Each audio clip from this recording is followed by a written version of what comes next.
Hi guys, and welcome back to the station. Just a bit of an update for you, and also I've got a bit of a question in mind as well, as you'll see in the actual title of the video. So we're going to get straight into it, but before we go anywhere, I just want to quickly mention about this one here. Now this special edition model that I got for Christmas, that I did a little talk about and I've done a video on it. I was having a bit of a problem with this second coach. Now this second coach, the lights kept flickering.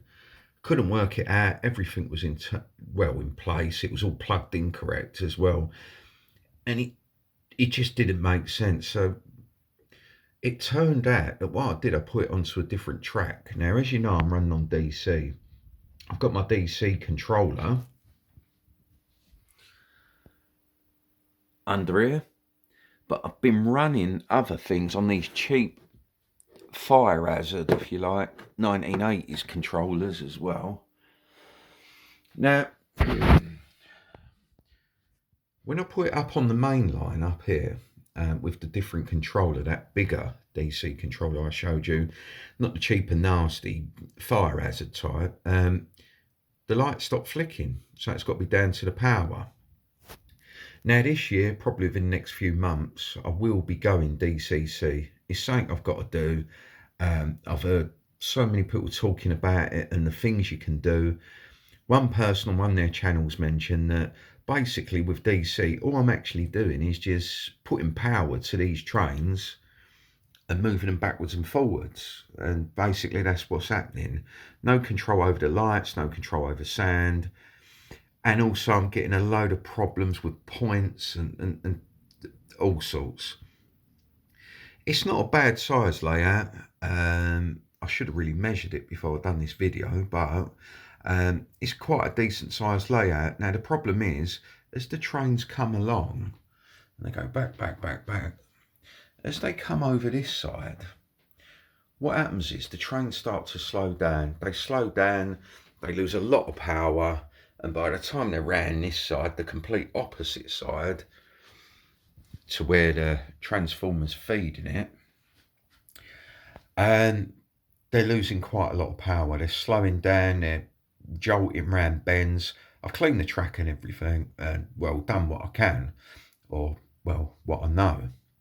So, but the good thing is, I know there's nothing wrong with this one, and it was just a power supply going to it. So I'm really happy with it. This probably is one of my favourites, not just because the wife got it for Christmas and it's a special edition, but I like the flat nose on it.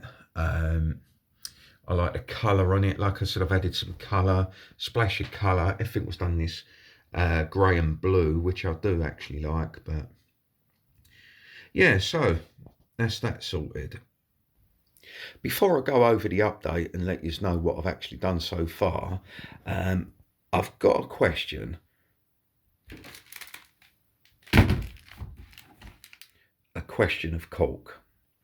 Now, this stuff, this Javis Scenic Materials cork sheet, as you can see, 2.5.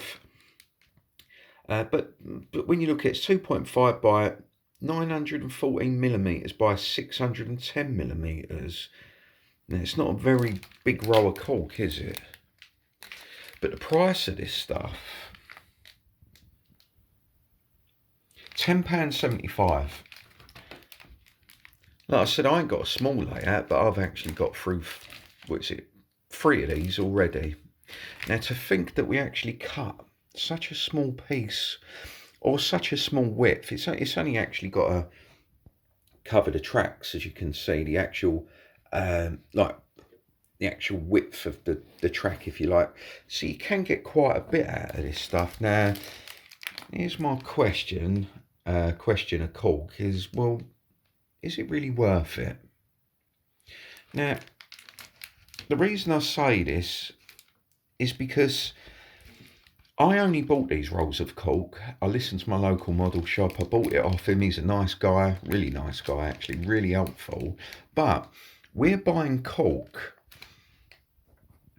well, what I think we're buying it for is to sort of dampen out the vibration of the trains going against the actual baseboard. But that's not really true, is it? Because it doesn't. It will if you leave it like this, but here you can hear the Class 37 coming along with its Raker 5 coaches. It goes onto the cork, yeah, nice and soft. And as she comes around, sounds nice. Now listen to when it goes over onto the ballast part.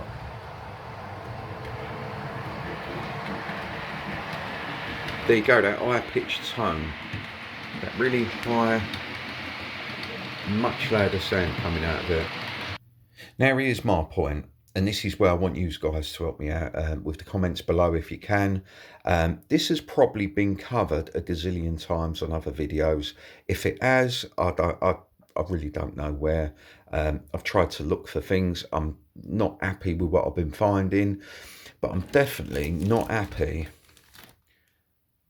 about paying that when the idea is to block out or dampen vibration from the trains, but it's not, as you can see from what I just did, it's not actually doing that.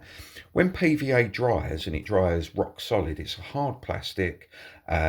This cork, in my opinion, use no more than me, so I don't want to get carried away here because you'll be screaming and shouting at me in the comments, but what is it actually doing?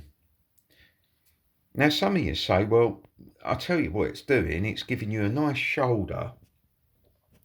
So when you do the ballasting on the tracks, you get this nice lip of ballast, a nice deep shoulder. Fair enough. So it has got a purpose. It gives us this shoulder that we like instead of, well, piling loads of ballast on, which probably derail trains. But it does help with the realism, and it does look a lot more realistic with a shoulder on it once it has been ballast, which I'm going to show you in a minute because I've done quite a bit on ballasting and it's part of my update. But whilst we're buying this stuff, it ain't dampening out vibration as far as I'm concerned. It's not dampening down the noise, but what it is doing is giving us a shoulder. Why don't we go on eBay and get 2.5mm polystyrene roll? I found one on there, and this roll was particularly 2.5mm of polystyrene, and it was 10 meters long, twice the depth of this stuff as well, and it was £9. A lot more than it. Well, you get a lot more for your money than this. So that polystyrene, I'm going to give it a go next time because I've got a lot more track to lay. I'm also going to be extending the board quite a bit as well. So I'm going to be bringing the board out. It's already 2 foot, but I want it wider. When I first put the board in, I thought 2 foot, oh, it sounds a little bit deep. Is it going to take up a lot of room in the loft? But I still want to bring it out more because it's not enough. So let us know in the comments. I mean, tell me if I'm right or wrong. I could buy for a tenner. I could buy different stuff to this. And that new gear I'm thinking of buying, that polystyrene, with that roller gear, I'm going to get 10 meters out of it. And it's still going to be the 2.5, which is still going to give us this shoulder that I want. Once it's ballasted and gone rock hard, well, it is what it is, and you got your shoulder.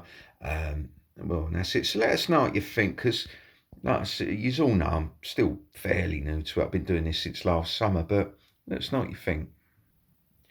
Now for the update. A guy called Gary got in touch, and he says to me, Lee, you need some sort of a banister here. You need like something for people to hold on to, and it will add a bit more detail. And I think you'll probably agree that, well, I actually think he was quite right. It actually looks like it's in place. He also mentioned over here about weathering the pillar box, which I have done. I've used powders. You can't really see, but down there it's bringing out a little bit more of the detail. It's toned it back quite a bit as well, which in my eyes, I think it's made a massive difference. So thanks for that one. And there's the banister there. The banister's actually painted with Vallejo air paints. Negro, this is black metallic Negro, and it gives off that nice, it's not black, it's not grey, it's not silver, it's just this really nice sort of metally tint. So let's get on for the update. Now, as you can see, I've done quite a lot. Now, it don't look like I've done massive amounts, but I sound like a stuck record because I shouldn't even be saying it, 'cause you all know it, that with model railways you can do such little, but it can take so much time. Let's have a look what I've done. So, I put in these relay boxes, but what I've also done is put trunking coming off of them. I've also even done the wires. As mentioned before, these are wires that you tie back the roses with. And again, I painted it with the Vallejo Negro black metallic. There you go, 71.073 black Negro. But what I love about this paint is, like I've just mentioned, it's not black, it's not silver. It gives that little sort of glint. It just adds a bit of interest. So, coming out of this cable box, this relay box here, you can see I've got the trunking, concrete trunking, splits up with the wires, goes into the point motors, and also coming off of this one, I've got more trunking. I've even got a little wire that comes out there, it dives down under the orange poly pipe. Where'd it go? It goes under the hard surface, or hard standing, something like that you call it. And it comes over here, more poly piping into more concrete trunking, all the way along into that point motor there. It's been ballasted, been weathered as well, weathered some of the hard standing. I've added some sort of greenery, vegetation growing up the wall here as well, just to take that plainness off. More weathering going on. Yeah. Now, I've also weathered all the track, as you can see. It did stop about here. On the last video, I'd got as far as here, and well, that was it. So, with a painful experience with my airbrush, I have managed to ballast and weather the track.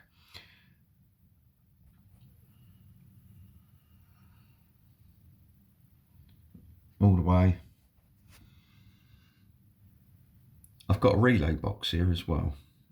Now this relay box has also got the concrete trunking, or actually in railway terms we call it troughing. Anyone that works on the railways, I've worked with a lot of people that have got cars look at, and when I mention this trunking, they go, no, it's actually called trough, but there you go. So it comes along, broken up here, obviously to add a bit of interest, but to add a bit of realism as well. Now the reason is because this is how it looks. It does actually look like that. It's not laid straight, it's not laid flat, it's not laid level, it's just slung in any old air, and it looks like that. There's one tilting backwards, yeah, but then there you go. All this area now is finished, going into the station. So let's come out of the station, past the signal box. You can see I've had a bit of bits of bushes growing and weed and whatever, just to add a bit more interest and realism to it. You can see that the concrete trunking is still coming around. Got a few more missing there. It comes around, and then it stops here. It stops on this little box here. Now you could be thinking, well, why does it stop there? What does this relay box actually do? Now, believe it or not, on the railways, when I was talking to one of the college trainers, I did mention about all this troughing and relay boxes. He said sometimes on the railway, these can just come to a dead end as if they're not serving any purpose. It could be that there used to be points put in here and now they're abandoned them, they took the points out or whatever. But I think it's actually looking quite nice. Not bad at all. I think once this back area gets worked on as well, I'm going to bring it up with some hillside, or I don't know what I'm going to exactly do with that, but it's been quite a bit done. A lot of detail's gone into it as well, with trunking or troughing, greenery, weathering, all the way up to here. But then it carries on. I've done more. Carries on.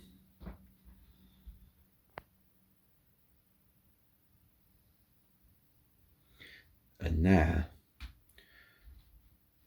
I'm up to here. I'm installing this bridge to go over where the incline comes up.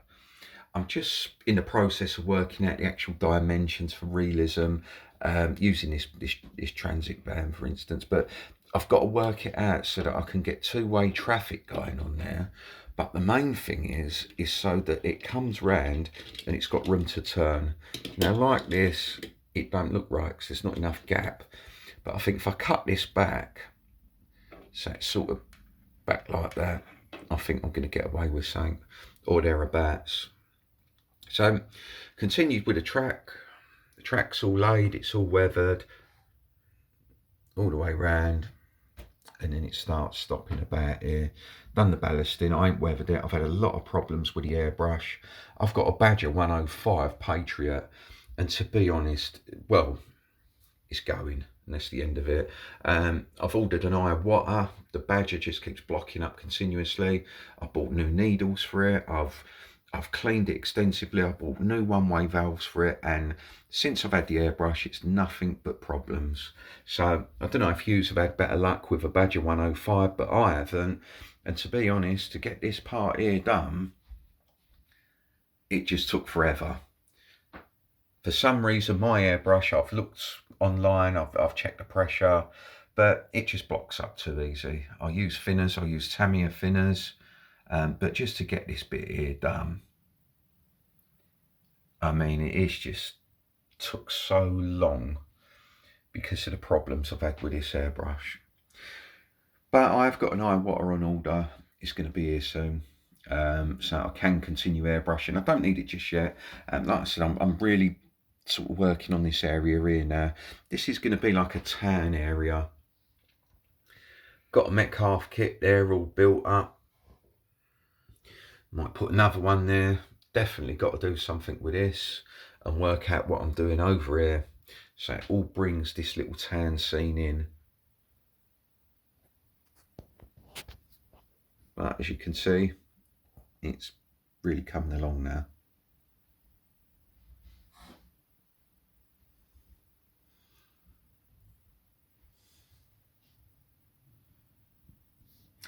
Not quite sure what I'm going to do over this back area. I don't know. I mean, any suggestions would be good. I might have it as a hillside. I don't know yet. There you go. So, right, guys, I hope you enjoyed that update. As you already know, like I said, I sound like a stuck record every time I say it. It takes a lot of work. I'm really fussy as well with my work. It's got to look right. It's got to make sense. I wouldn't just put this signal box here if there was no safe access and egress to it. So we've got that in place. Things like these wires, just this little cable coming out here and going into the poly pipe.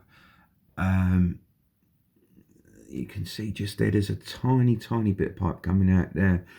It's got to look real. It's got to make sense. If not, I don't really see the point in actually doing it. But the main thing now is I'm going to be working on the tan up this end. I don't know what I'm going to be doing here, to be honest. Might have a roundabout, or like a little mini roundabout to access the shops. I'm going to do a little diorama with the Duke of York pub. Already got it in my mind what I'm going to do with that. That will be in the next update, a little diorama I'm going to do in the town centre. Hopefully I've got more to show you with the town centre as well. I'm going to work out this bridge, how it's going to fit, how this gap's going to fit as well. Would like to have the bridge removable, because if I get any derailments, you've all seen how good I am at putting trains back on rails. Yeah, so this is what I'm going to be working on next, and I'll keep you all up to date with the next video. Almost forgot to mention the lighting. Can't see properly, it's still a bit light out there for it to actually see, but I have done the wiring for the lighting. Still got to light up the cafe, still got to light up the station, but I've been working on the wiring. Do actually think I need more of these lampposts in. I've got another packet of these as well. They're only like cheap ones off eBay. They run on 12 volts, but they do actually work, and I just like this warm glow they give, that warm yellowy glow. There you go.